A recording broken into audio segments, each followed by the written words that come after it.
Salut, c'est Morgane. Faut peut-être que je mette une musique d'intro en mode un peu stylé, tu vois. Bref, j'ai toujours un setup dégueulasse alors que ça date d'une vidéo. Mais vas-y, si je continue YouTube, j'ai à peine commencé, mais si je continue, j'achèterai des caméras et ce sera stylé. Bref, aujourd'hui nous nous retrouvons pour discuter, pour papoter. En fait, je me lance sur YouTube, mais j'ai pas envie de faire genre comme tout le monde, en mode de faire des make-up ou des concepts en mode drôle et tout, parce que ça me correspond pas forcément. Du coup, je vais juste genre venir et papoter. Et du coup, je tiens à prévenir que ce sera juste du papotage, quoi. Donc ceux qui ne sont pas intéressés, ça s'en va. Et aujourd'hui, j'ai envie de parler de vous un peu. Parce que je reçois énormément de vos messages, genre beaucoup trop. J'en lis énormément, mais je ne réponds pas à tout le monde parce que c'est impossible, sinon j'en aurais clairement plus de vie sociale en fait. Bon, j'en ai déjà pas, mais vous m'avez compris quoi, genre sinon je vivrais plus, j'aurais même plus le temps de manger, etc. Enfin, je réponds même pendant mes repas des fois. Donc, souvent vous venez en DM me raconter vos story time entre guillemets, mais vos histoires qui vous sont arrivées vis-à-vis des garçons ou même des garçons vis-à-vis des meufs, etc. Du coup, j'aimerais vous parler un peu de ma vie à moi. Pas la comparer à la vôtre, pas du tout, mais que vous sachiez que vous n'êtes pas seul, quoi. Et savoir que c'est pas normal ce que vous vivez. Et la chose que je revois le plus souvent, genre vraiment, c'est un truc que je vois, mais genre, clairement, tous les 10 messages, j'en ai un, et c'est exactement tout le temps le même scénario qui se répète, que j'ai vécu moi-même. Bref, c'est un truc. Je vais vous le dire tout de suite hein, parce qu'on va pas attendre plus longtemps. C'est les vieux, par rapport à moi ils sont vieux quoi. Les hommes de 40 ans, 50 ans qui suivent les collégiennes en voiture. Et à chaque fois j'ai vraiment les abonnés, ils sont en mode il m'a suivi pendant 10 minutes et tout, à me faire à ralentir, à prendre les mêmes choses avec moi. Bref, souvent c'est des personnes très très insistantes et c'est flippant quoi. Tu te fais suivre en voiture, tu sais que ouais, c'est pas bien là, c'est pas bien quoi. Du coup, déjà sachez que ça arrive beaucoup trop souvent et que c'est normal que vous ayez peur parce qu'il y en a plein qui se disent ouais, j'en fais peut-être tout un drame et tout, nanana. C'est normal, je veux dire, t'as un mec qui pourrait être ton père qui te suit en bagnole dans la rue alors que toi t'es au collège, tu veux juste rentrer chez toi ou être avec tes potes tranquilles et t'as un mec comme ça, il te suit en voiture en mode. Tu es qui? Et après, si ça peut vous aider, j'en ai lu plein sur Twitter, Instagram, etc. Des conseils pour éviter ou fuir la situation. Ne courez, genre si vous devez courir, parce que la personne vous suit vraiment et que vous flippez, ne courez pas dans le sens tout droit. Parce qu'en fait, sinon la voiture, elle ira forcément plus vite que vous, c'est logique. Juste retournez-vous et courez à l'inverse. Genre vraiment, t'as la voiture qui avance comme ça, toi, si t'avances comme ça, faut vraiment que tu te retournes. Parce que la voiture, tout le temps qu'elle prendra pour faire demi-tour, c'est le temps que toi t'auras en plus pour te casser quelque part. Après, autre histoire, ça arrive énormément aussi malheureusement, c'est les meufs qui sont suivis dans la rue, que ce soit de jour ou de nuit. Personnellement, j'ai jamais eu le droit de nuit, et j'ai de la chance, mais je l'ai eu le droit des dizaines de fois de jour, et c'est un peu flippant. Après, moi je m'en rappelle, genre je me rappelle pas de toutes les fois parce que en soi, je suis habituée, c'est très bizarre de dire ça, mais je suis habituée. C'est vraiment dégueulasse de devoir dire ça en fait. Ouais. Mais c'était une fois, il y avait 3 garçons qui me suivaient et j'ai ramené un McDo. J'avais un McDo dans les mains, je sais plus avec qui je devais le manger. Et les garçons, genre ils commencent à me suivre et tu sens quand on te regarde. Genre je sais pas si vous l'avez aussi, mais vous sentez un regard insistant ou qu'on vous suit. C'est instinctif.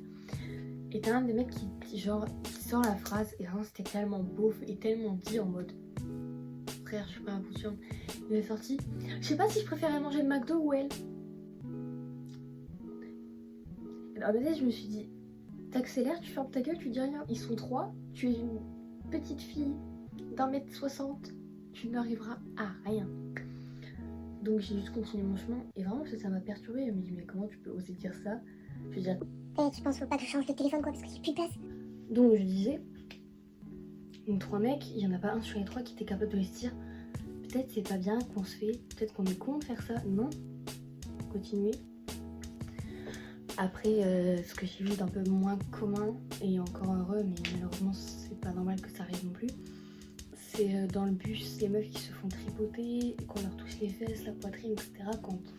Souvent ça arrive quand il y a beaucoup de monde, et ça m'est déjà arrivé aussi de me faire poter les fesses dans le bus, et t'es en mode, t'as juste envie de pleurer, hein. Clairement t'es en mode, je vais mourir. Et c'est dégueulasse. Après j'en ai vu une, je me souviens plus du tout son pseudo, du coup si elle se reconnaît, voilà. Un homme s'était branlé sur elle dans le bus. Genre, vous voyez dans Sex Education, la scène qui se passe, j'espère ne pas vous spoiler, je suis désolée. Mais en gros, la fille blonde, elle subit ça d'un mec. Et bah c'est pareil en fait, c'est pareil ce qui se passait. Ça me dégoûte genre. Et je veux dire, les gens se rendent pas compte de c'est qu'elle, enfin... Et après, ben, il y a eu des histoires par rapport à des viols, etc. Et j'étais en mode... En fait, ça me donnait... J'avais envie de vomir et de pleurer. Je sais pas, c'était très bizarre comme sensation, alors que j'ai juste eu des flashbacks du mien, en fait, en mode... C'est horrible. Et après, genre... Ça me fait trop plaisir parce que souvent, tu vois, t'as ce message-là, et après, t'as... Mais toi, Morgane. Et après, c'est... Merci Nana, parce que même sans le savoir, tu m'as aidé. Et là, je suis en mode... J'aurais aimé avoir une Morgane dans ma vie avant. Je mets moi. Après, il y a aussi énormément d'histoires par rapport au harcèlement. Je réponds à toutes vos questions en fait, sans même que vous m'en posiez. T'inquiète. Par rapport au harcèlement, comment vous dire? Je sais que c'est dur à vivre parce que j'en ai vécu au collège, j'en vis encore actuellement, donc je m'adapte. J'ai déjà dit dans un TikTok que moi je m'y habituais, et c'est horrible à dire comme ça en soi, mais je m'y habitue juste en fait. Mais clairement pour celles qui le vivent très extrêmement mal, et je sais qu'il y en a beaucoup, et ceux, parce qu'il y en a quelques-uns aussi, je sais que c'est extrêmement compliqué, mais dites-vous que vous êtes au collège et lycée. Et au collège et lycée, les gens sont comme ça parce qu'ils sont bêtes, c'est le mot en fait, ils sont bêtes, et ils ont rien d'autre à faire de leur vie que de s'intéresser à celle des autres, ou à inventer des choses sur la vie des autres. Souvent c'est ça aussi. Il y a une fille qui a pas longtemps, je ne dirai pas qui, je ne donnerai pas de nom, hein, bien évidemment, qui avait nude un de ses ex, donc au collège, et elle en a eu plein la gueule. Et ce n'est pas la première fille qui me le dit, ce n'est pas la seule à qui ça arrive, ça m'est arrivé aussi, qui a nude fuite, bah moi c'était au lycée cette année, hein, qu'un de mes nudes fuite et que du coup on se fout de ma gueule par rapport à ça. Mais bon, moi des nudes j'en mettais déjà sur mon compte Instagram, donc qu'est-ce que tu veux que ça me gêne qu'il y en ait un qui fuite, frère? Mais ces filles-là, en fait, je veux dire, elles sont au collège, elles ont la confiance de montrer leur corps à un garçon ou une fille. Et cette fille ou garçon montre la photo et lui, on lui dit rien. On l'applaudit limite en mode c'est bien, t'as réussi à recevoir un nude. Et la meuf qui l'envoie, elle est lynchée à mort. Ou le mec qui l'envoie, parce qu'il y a aussi des mecs qui subissent ça. Hein. Et je veux dire, le mec ou la meuf est lynché à mort en mode mais t'as pas honte de ce que t'as fait, nanana. Et là, t'es en mode. Donc le mec, la meuf m'a demandé, moi j'ai envoyé parce que j'avais confiance en elle, et c'est moi qui m'en prends pas la gueule. Et après on te crée une réputation par rapport à ça, et au collège c'est clairement destructeur. Au lycée encore, tu vois, tu grandis, tu te dis ouais, et donc. Mais au collège ça fait mal quoi, tu te dis bah, je crois que c'est entre 11 et 15 ans, et t'es en mode ah, ma vie elle est foutue. Clairement c'est ce que je me suis dit aussi, genre je sais ce que ça fait, genre tu te dis clairement ta vie elle est foutue, tu vas jamais arriver à rien, tu vas jamais réussir à rien, ça va te suivre toute ta vie. Ah non, clairement après le collège tout le monde a oublié, hein. Puis même les nudes à un moment c'est normal, je veux dire, c'est quelque chose de normal, je veux dire c'est juste un corps, on s'en fout. Et les gens qui critiquent ça, c'est juste des débiles en fait, parce que t'as pas à t'en prendre à la fille ou au mec parce qu'il envoie des nudes. Je veux dire, toi tu vas le faire un jour, genre tu seras marié, t'enverras un sexto à ton mari, c'est exactement pareil. Je veux dire, ton mari il va pas prendre ton sexto, le montrer, ou ta femme va pas prendre son sexto, le montrer à la terre entière, le mettre sur Instagram, sur Twitter en disant regardez ce qu'il m'a envoyé, non. Genre, je sais pas, c'est juste que vraiment répétez-vous tout le temps qu'au collège, les gens c'est juste des enfants et que le harcèlement que vous subissez, déjà vous le méritez pas.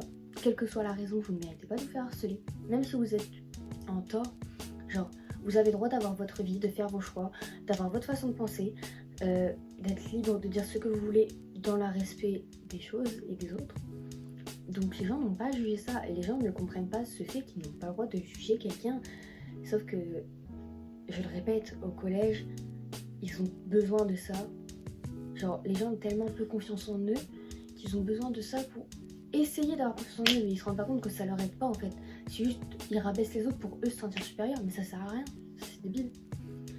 Mais souvenez-vous que la roue tourne. Et je vous jure que oui, la roue tourne. Là, je suis au lycée. Bah, j'ai changé de lycée, vous le savez tous. Et j'ai changé de lycée. Et je suis dans le lycée où il y a mes anciens harceleurs du collège. Ah bah, je les vois maintenant, je me dis que... Ah, la roue, elle tourne bien. Ah, elle tourne bien. Donc, vous inquiétez pas, vraiment. Je sais que c'est dur c'est plus dur à faire qu'à dire, mais vous allez y arriver et vous allez réussir à passer au-dessus de ça. Et dites-vous que quand vous aurez passé ça, plus tard vous pourrez dire, genre dès que vous aurez une épreuve, rappelez-vous ça. Tu te dis, ah oui, mais je m'en fous, j'arriverai à la surmonter, j'ai surmonté ça avant quand même. Et c'est ça qu'il faut vous répéter, c'est que certes c'est un truc horrible que personne ne devrait vivre, mais ça va vous rendre plus fort.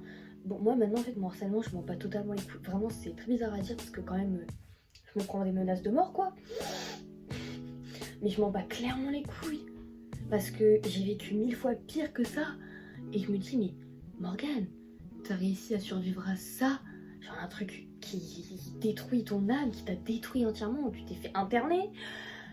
Tu crois vraiment que c'est des pleu-pleu qui t'insultent et qui te menacent de mort, qui vont te faire crever? Mais t'es malade ou quoi? Mais jamais de la vie. En plus, les gens, ils n'ont pas de vie. En plus, ils me détestent, je sais même pas pourquoi. Donc bon, je m'en fous un peu. Et souvent, c'est ça, c'est les gens, ils vous détestent, vous savez même pas pourquoi. Je suis sûre, le 3/4 ici, je vous demande pourquoi les gens vous détestent, tu seras en mode...